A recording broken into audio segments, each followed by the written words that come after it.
Walker, I understand that you're a proponent for buying existing companies rather than starting from scratch.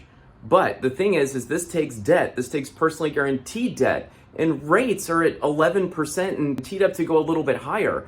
And if I do this, shouldn't I be paying down the loan as fast as I possibly can at 11% rates? This is crazy. This is what I want to talk about today and explain to you how I've been successful buying existing companies with debt and how I start to think about it to put it in the right risk category for myself.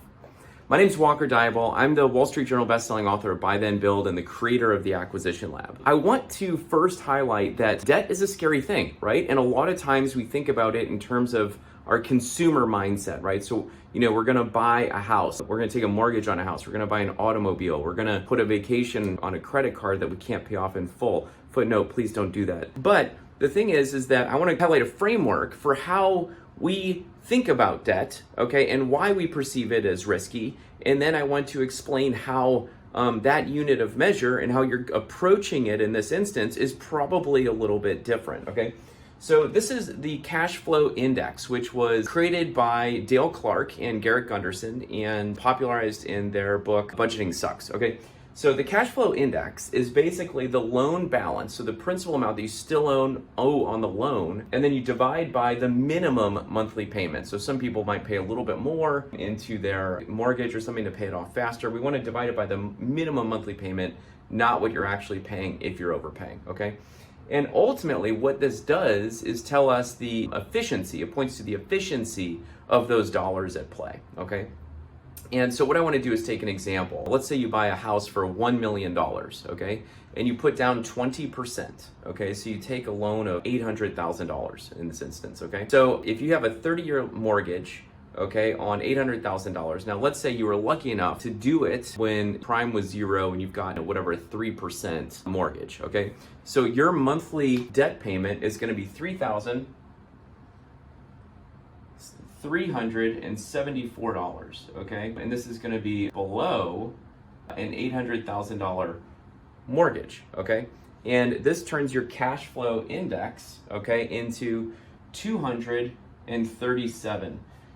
Okay, so it's gonna fall into 3 categories, okay? So if it's below 50 on the cash flow index, that's a debt you need to be paying off as soon as possible, okay? This is gonna be credit card debt or really expensive debt that you shouldn't have. If it's between 50 and 100, it's okay. You're in the caution zone. You wanna be looking at restructuring that loan and trying to get it to more efficient dollars. And if you're at 100 plus, you have really efficient dollars working for you in terms of a loan. So if you've got a car loan or one of these 3% mortgages, a 237 cash flow index is extremely efficient. This is a good loan. The textbook would say that you shouldn't be making an extra payment because these are dollars that are working very, very efficient for you and no need to pay them off quickly because these dollars are working. You should be investing the difference somewhere else, okay? But Walker, okay, when we buy a business, it's as if we have a 10-year amortization instead of a 30-year mortgage, and at 11%, this denominator is not 3,300 anymore. Now it's $11,020, okay? And this is still just, like what I'm doing is I'm squeezing this down because when you buy a business with debt, it's usually gonna be a 10-year loan if you're using an SBA loan, okay? And currently rates are 11%. So let's just talk about if this was a house and for some reason you had a 10% mortgage or 10-year mortgage at 11%, okay? That's pretty expensive. But here's what I want to underscore, okay? This is still a 73, okay? And maybe this is why houses are still moving in this environment without real downward pricing pressure yet, or whatever, however you want to think about that. But the point is this is moving you into the caution zone. This isn't super efficient money, but you believe that rates are going to come down or you can refinance later or whatever it is, okay? So, but here's what I want to talk about. This is how we think about debt in a consumer mindset, okay? And because of that, we think that debt's bad, debt's risky, I've got to be able to cover this and all the rest of it. But the thing is that this is the cash flow index in terms of how we think about loans. However, what we want to do is we are going to talk about the investment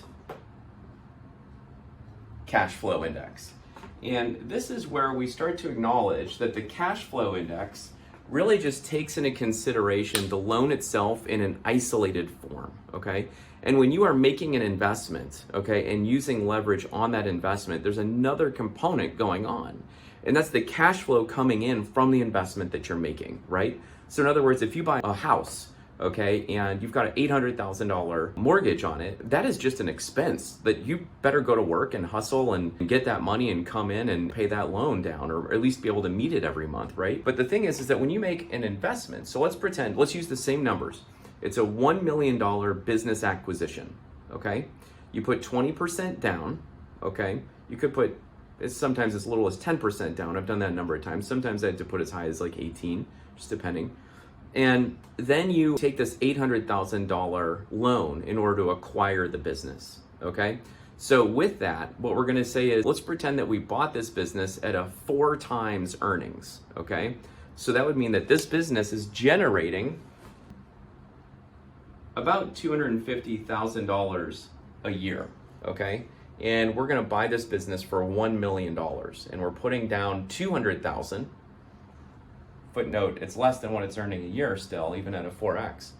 And we are going to buy this business with this debt. So here's what happens. If you buy this company, what's gonna happen is this business is actually generating, so you put the amount invested on the numerator, and then this is gonna be your monthly cash flow. Now, the interesting thing is that when you look at the investment cash flow index versus the cash flow index that we used for debt, the numbers actually are different. You want it to be as close to zero as possible. So this is no longer the caution zone, but this is where you are getting awesome returns on your money, okay? And so this is actually the goal, is to be low, okay? Dale Clarke said, you want to be playing golf. You want low scores in your investment cash flow index. So here's the point, is that you've got your amount invested, okay? And this is gonna be, we're putting down $200,000, okay? And every month, this is gonna generate $20,834. So $20,834, okay? Every month. So I bought something for this, and every month it's generating this amount, okay? This comes down to a 20. Bullseye. So even at 11% interest, okay, over a 10-year amortization, you still have a great return on those invested dollars, okay? Now, some people might think that this looks like a cash-on-cash return, and that's not wrong. What I want to underscore is that a portion of this $20,000 is going to pay down the principal and interest, okay? In fact, I can tell you that it's $11,020, right? We covered that already. And so this is going to generate $9,814 to the owner, okay, every month. And that's after principal and interest. So the cash-on-cash return annually without the equity buildup, meaning I'm only counting the cash flow, okay? Your cash-on-cash return is about 58.9%, extremely great. If you want to include the equity buildup portion, okay, meaning this cash flow that's going towards paying your principal and interest every month and building up your equity in the business so that you own it, okay, then your cash-on-cash return would be 125%. This shouldn't be a cash-on-cash as much as it's gonna be an internal rate of return, okay? Because you're building up that patient capital asset portion as well, okay? So the point is, however you look at this, this is a great return. Now here's the thing, Walker, isn't this risky? Things change, right? Like, I don't know what's gonna happen. Maybe it's a 9/11 or a tech bust or a 2008 real estate crash, or I don't know what's gonna happen, right? But here's the point, okay, is that you are your greatest asset. And if you are out working a corporate job, like me, when tech bust happened and they laid off 6,000 people in one day, I got laid off. I worked for one of the biggest banks in the world. I got laid off that day. Okay, then I couldn't get work because 9/11 happened. And so it's one of these things where I believe that if you are going to work, okay, and you are working on something, then you are going to improve it, okay? I also believe that ownership drives passion and interaction and desire to grow that thing, okay? And so once you take ownership of a business and you are actively working in it, okay, then that is going to be the single best thing in terms of you and your career, in terms of downside or anything else, okay? I just believe that. I need you to believe that if you're going to do this, okay? Here's the other thing, is that where is your greatest ROI? in terms of dollars invested. If you ask any single business owner I've ever met, it's always in your business, okay? So let's say that you're making this $9,814 every single month, okay? And you say to yourself, well, look, I can live on a fraction of that. Let's just say I can live on, $5,000 a month, okay? I'm just saying. That still gives you another $4,800 to reinvest into your company for growth, okay? Not saying you need to do that right off the bat, but I do want you to build cash. I want you to build safety. I want you to build value, okay? And reinvesting in your business is the thing that's gonna grow that business. And as you're building up equity, okay, one day you're gonna sell that company. Maybe it's 3 to 5 years down the line, maybe it's 5 to 7, maybe it's 10, maybe you run it for your whole career and sell it before you retire. Please don't die with your business, but you will sell it one day, okay? And you're going to extract that for value. In the same regard, as you build your business and you grow the revenue and you grow the earnings, this cash flow amount increases, right? If you can double the business, this, $20,000 a month that's coming in goes to $40,000 a month that's coming in. And the amount you invested didn't change, right? Unless you're putting in whatever, $4,000 a month to hire an expansion or whatever. So your money becomes way more efficient and you start to build wealth and grow. And that's why 100% of ultra high net worth individuals own their own companies, period, okay? That's what I want to talk about. And the thing is that if you are putting your money into, let's just say, a Roth IRA, okay? And you're saving every single year to try to get that, tax-free return in the future, I think that's wonderful. I think you should do it. I'm a big proponent of that myself. However, think about it in terms of cash on cash return for a minute. This money is patient capital, can't touch it, okay, for decades, okay? Your cash coming back to you from that investment is zero, right? And it's an accumulation strategy. And why is that important? Because when you think in terms of building wealth through an accumulation strategy, you like to think about the long term. You like to think about socking things away and having them grow patiently over there. When you own a business, okay, this principal and interest payment, let's be very clear, the principal payment is building up your equity in the business. And so your accumulation strategy is still intact in this model. And in fact, I've had 3 7-figure exits, okay, all by buying businesses with efficient debt like this, working in them, growing them, and then exiting, okay?